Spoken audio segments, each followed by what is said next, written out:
येईल की तुम्हाला उत्तर देणं कठीण होईल. हा झाला दुसरा विषय. तिसरा विषय जो होता की तुम्हाला माहिती आहे पुण्याला 22 लोक गावठी दारू पिऊन मेले. ह्या 22 लोकांमध्ये इथे चर्चा झाली आणि ज्या वेळेला पुण्याला अशा प्रकारचं झालं, ताई गेल्या तिकडे, ताई बघून आल्या. अतिशय म्हणजे दुर्दैवी घटना आहे की कोणतरी हलक्या घाणेरड्या पद्धतीची दारू बनवतो, विकतो, गरीब लोक ते पितात आणि मरतात. याच्यात 13 पोलीस सस्पेंड केले, 13 राज्य उत्पादन शुल्काचे सस्पेंड केले.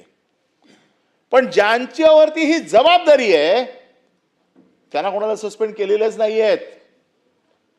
मी राज्य उत्पादन शुल्क खात्याची हातभट्टी रोखण्याची जबाबदारी, अवैध दारू रोखण्याची जबाबदारी, तिकडे कसं आहे डिव्हिजन असते. डिव्हिजनचं काम काय? दुकानांना व्हिजिट करणं, हॉटेलला व्हिजिट करणं, रेस्टॉरंट बार वेळेवरती चालू होत आहेत की नाही बघणं, ह्या सगळ्या गोष्टी त्यांना बघायला लागतात. फ्लाईंग स्क्वॉडची जबाबदारी काय? की अवैध दारू रोखणं. तिथे divisional flying commissioner, division flying DDC, divisional flying squad आहे. डिव्हिजन फ्लाईंग स्क्वॉडची जबाबदारी आहे की हातभट्ट्या, अवैध दारू हे सगळं पकडणं, हे सगळं रोखणं. आणि ह्याच्यामध्ये मेन काम कोण करतं?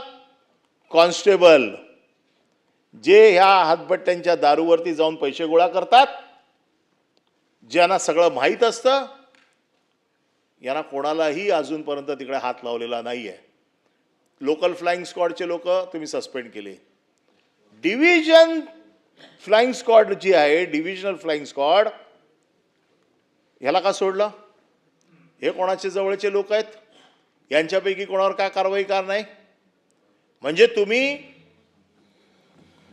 ज्या बाकीच्या सगळ्या लोकांना, तुम्हाला ज्यांना लटकवायचे होते त्यांना लटकवले, परंतु ज्याची मूळ जबाबदारी आहे, ज्याला जबाबदार धरला पाहिजे, अशा माणसाला तुम्ही हात लावत नाहीये. तिकडच्या SP काय जबाबदार नाही? आपल्याकडे मुंबईत काही गोष्ट झाली तर पहिला कोणाला धरतो आपण? DCPला पकडतो ना. SPला कोण विचारत नाहीये की तुम्ही काय केलं? मारलेत कोणाला?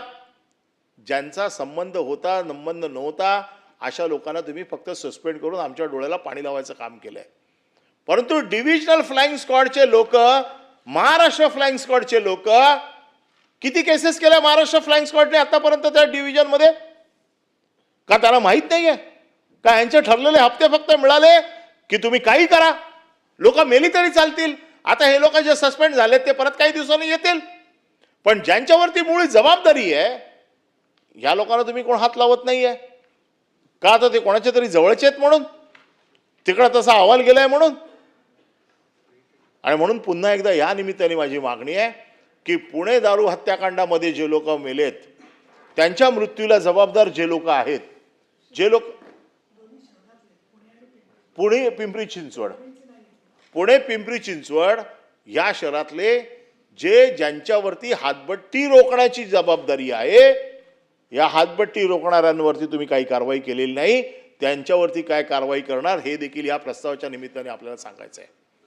तसं बघायला गेलं तर खूप विषय आहेत, पण मला माहिती आहे की वेळेचं बंधन, ठरावाची लांबी रुंदी एकंदर बघता, आणि माझ्याकडे काय खालून लिहून येत नाही, मलाच वाचावं लागतं, अभ्यास करावा लागतो. म्हणजे सगळे जर आलं असतं लिहून तर बोललो असतो अजून. पण हे 3च विषय मी आत्ता बोलतोय. या 3 विषयावरती सरकारने गांभीर्यपूर्ण विचार करून योग्य ते उत्तर द्यावं. आणि सरकार आजही आपल्या मताशी प्रामाणिक आहे हे दाखवण्यासाठीचा हा प्रस्ताव आहे. उत्तरामध्ये त्याची अपेक्षा आहे. याच्यात जर उत्तरं जर सरकारने अधिकाऱ्यांना वाचवण्याची जर दिली तर आम्ही असं समजू की हे सरकार देखील ह्या भ्रष्टाचारांच्या मागे उभं आहे.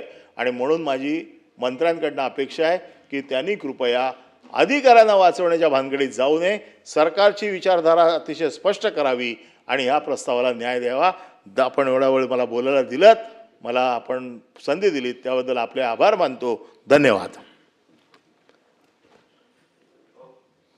विरोधी पक्षाने जो प्रस्ताव दिलेला आहे त्या